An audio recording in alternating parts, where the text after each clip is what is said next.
और देखिए, आपको ये बता दें कि प्रधानमंत्री नरेंद्र मोदी ने हाल ही में राष्ट्रपति ट्रंप से बातचीत की है। करीब 35 मिनट तक फोन पर बातचीत हुई। ऑपरेशन सिंदूर को लेकर पीएम ने अपनी बात रखी। भारत ने आतंकवाद पर भी अपनी बात रखी है। दरअसल आपको बताएं कि विदेश सचिव विक्रम मिस्री का स्टेटमेंट सामने आया इस बातचीत को लेकर। उन्होंने ये भी कहा कि भारत ने दृढ़ता से अपनी बात रखी है। आपको बता दें कि देखिए, एक तरफ प्रधानमंत्री नरेंद्र मोदी को अमेरिकी राष्ट्रपति डोनाल्ड ट्रंप की तरफ से बातचीत के दौरान इनवाइट किया गया और यहां पर जब बातचीत दोनों नेताओं के बीच हो रही थी तो इस बीच प्रधानमंत्री नरेंद्र मोदी से ट्रंप ने ये पूछा कि क्या वो कनाडा से वापसी में अमेरिका रुककर जा सकते हैं क्या। अब ऐसे में चूंकि प्रधानमंत्री नरेंद्र मोदी के कुछ और भी कार्यक्रम हैं जो पहले से ही शेड्यूल्ड है और उनको देखते हुए प्रधानमंत्री नरेंद्र मोदी ने इस इन्विटेशन को स्वीकार नहीं किया। इसका जिक्र विक्रम मिस्री की तरफ से किया गया। उन्होंने बताया कि किस सिचुएशन में प्रधानमंत्री नरेंद्र मोदी ने उनके न्योते को स्वीकार नहीं किया है। हालांकि दोनों नेताओं ने जब यहां पर फोन पर बातचीत की, जैसा हम अभी आपको बता रहे थे, 35 मिनट तक की वार्ता हुई है। इसमें यह तय किया गया कि वो जल्द ही फ्यूचर में मिलने का प्रयास करेंगे। यानी प्रधानमंत्री नरेंद्र मोदी के बारे में विक्रम मिस्री बताते हैं कि पीएम जल्द ही उनसे मिलने का प्रयास करेंगे। हालांकि अभी जो मिडिल ईस्ट में तनाव की स्थिति बनी हुई है उसको देखते हुए भी प्रधानमंत्री नरेंद्र मोदी ने डोनाल्ड ट्रंप से फोन पर बातचीत की है। ट्रंप और मोदी ने इजरायल ईरान संघर्ष पर भी चर्चा की। रूस यूक्रेन टकराव पर दोनों ने सहमति जताई कि जल्द से जल्द शांति के लिए दोनों पक्षों में सीधी बातचीत बहुत ज्यादा जरूरी है और इसके लिए प्रयास करते रहना चाहिए। क्या कुछ कहा गया है, आपको वो भी सुनवा देते हैं।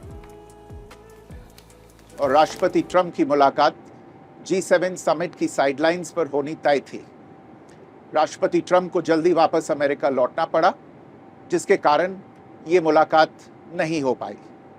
इसके बाद राष्ट्रपति ट्रंप के आग्रह पर आज दोनों लीडर्स की फोन पर बात हुई। बातचीत लगभग 35 मिनट चली। 22 अप्रैल को पहलगाम आतंकी हमले के बाद राष्ट्रपति ट्रंप ने फोन पर प्रधानमंत्री मोदी को शोक संवेदना प्रकट की थी और आतंक के खिलाफ समर्थन व्यक्त किया था। उसके बाद दोनों लीडर्स की ये पहली बातचीत थी। इसलिए तो देखिए, आगे बढ़ते हैं और आतंकवाद के मुद्दे पर G7 में बोले पीएम नरेंद्र मोदी, आतंक को बढ़ावा देने वालों पर हो सख्त कार्रवाई, आतंक के खिलाफ वैश्विक कार्रवाई और तेज हो। पीएम ने पहलगाम आतंकी हमले का मुद्दा भी उठाया। तो देखिए, पीएम नरेंद्र मोदी जब कनाडा में G7 में शामिल होने वाले थे तो दो मुद्दों पर खासकर सभी की नजर थी। पहली तो ये कि आतंकवाद और दूसरा ये कि कनाडा के साथ भारत के रिश्ते कैसे हैं, क्योंकि आप देखिए जिस तरह से निज्जर हत्याकांड को लेकर कनाडा और भारत के बीच की जो रिश्ते थे उसमें खटास देखने को मिली। अब देखिए, पीएम नरेंद्र मोदी जब G7 आउटरीच सत्र को संबोधित करते हुए पीएम ने तमाम बातों का जिक्र किया। पीएम ने कहा कि हमारी सोच और नीति स्पष्ट होनी चाहिए। कोई देश आतंकवाद का समर्थन करता है तो उसे कीमत चुकानी होगी, लेकिन वास्तविकता इसके उलट है। एक तरफ हम पसंद नापसंद के आधार पर विभिन्न प्रतिबंध लगाने में देर नहीं करते और दूसरी ओर जो देश खुलेआम आतंकवाद का समर्थन करते हैं उन्हें पुरस्कृत करते हैं। तो इन तमाम बातों का जिक्र पीएम की तरफ से किया गया।